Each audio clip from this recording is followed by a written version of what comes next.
You're listening to a podcast by the Center for Action and Contemplation. To learn more, visit cac.org.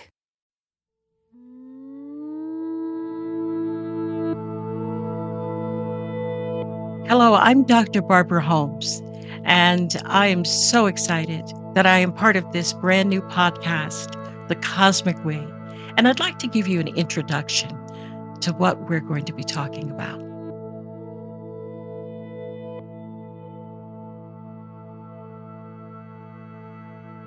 Wow, this is amazing. We met a number of years ago in Minneapolis. You were on the pastoral staff preaching, and I was hiding out in the congregation and leading a seminary. And now we're on this podcast together. Donnie, can you tell me a little bit about who you are? Share that with our listeners. Well, Dr. B, thank you. I think that that was truly a divine connection.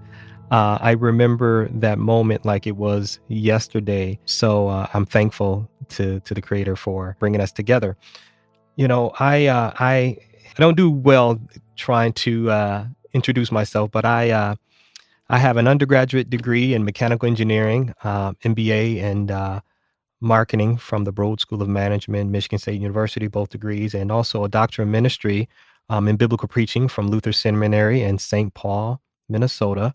And I'm also a CEO of a specialty oils company out of Michigan, and I pastor a multicultural and multi-generational congregation, One Community Church in Farmington, Michigan. And I am also a blessed colleague of Dr. B on this Cosmic We podcast.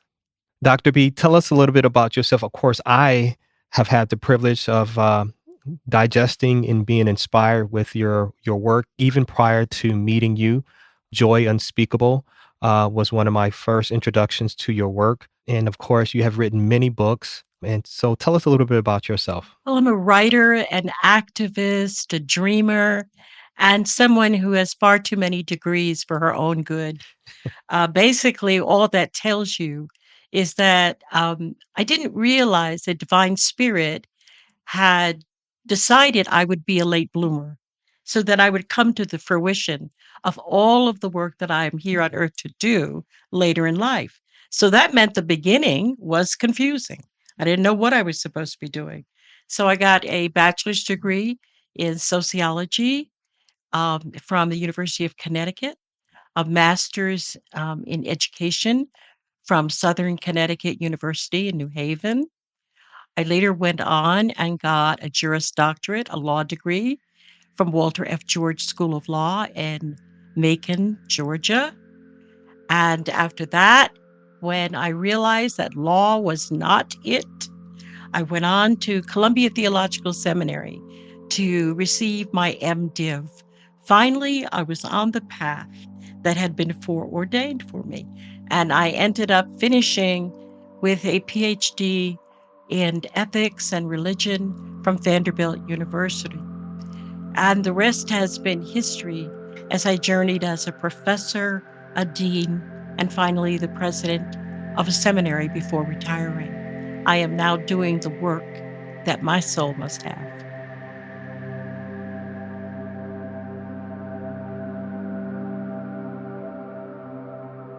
Dr. B, what were some of your favorite highlights from this season? Oh my goodness, there were so many. I enjoyed talking to people whose work I had admired for so long. And so, talking to Michaela Wuno, the artist who illuminates dark bodies, is so that you can see the celestial indwelling. I mean, it gives incarnation a whole new meaning when you can see someone inside out, looking like a reflection of divine image, looking like the cosmos. I also enjoy talking to Alexis Pauline Gumbs. Her imaginative, literary, theopoetic approach to our apprenticeship with marine animals to learn how to breathe, to learn how to love, really made me think about the ways in which I'm traversing my own path.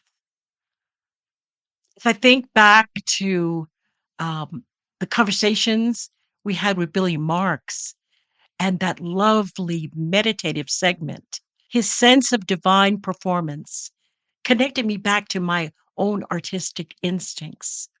All of us have them. We don't always manifest them, but we have them. And it's good to remember that there is poetry and music and dance, and it's all part of the connection. How about you, Donnie? I think for me, with Dr. Walter Fluker, I was really inspired learning about the history and his experience and his relationship with Dr. Howard Thurman and some of Dr. Thurman's practices in silence and understanding of how to listen.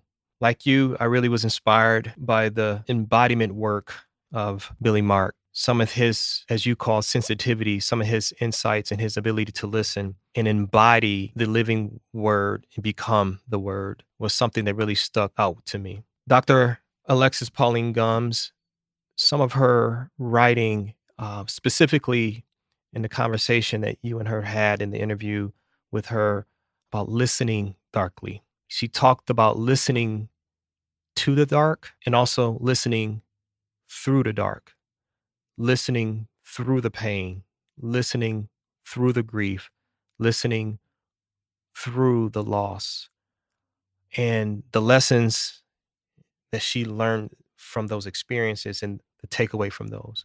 The beautiful poetry by Dedan and Belvey, I tell you, the insights there, the how they tell a universal story through poetry and how that story is applicable to all humanity, and the beauty not just in the words, the rhythm, and the cadence of the poetry, but the wisdom that comes from the poetry that helps us to experience life, to understand our identity, and to actually become more whole on this journey of life, to experience the healing that we all need to experience and to be able to love the way we were created to love. That stood out to me.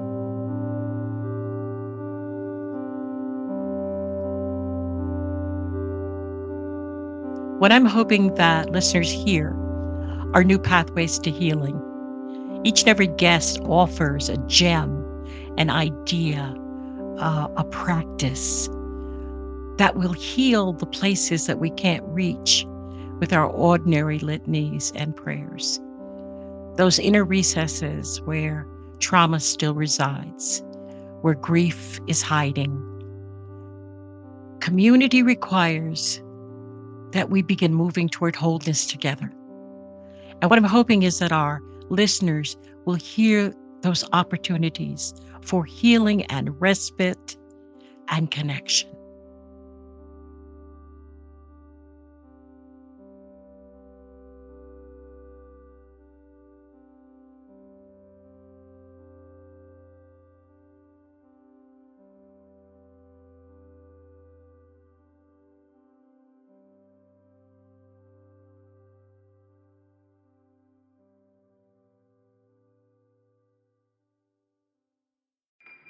Do you feel called to walk a more contemplative path? The Center for Action and Contemplation is an educational nonprofit supporting the journey of inner transformation. Our programs and resources will help grow your consciousness, deepen your prayer practice, and strengthen your compassionate engagement with the world. Learn more about our resources, such as publications, podcasts, email series, and events at www.cac.org.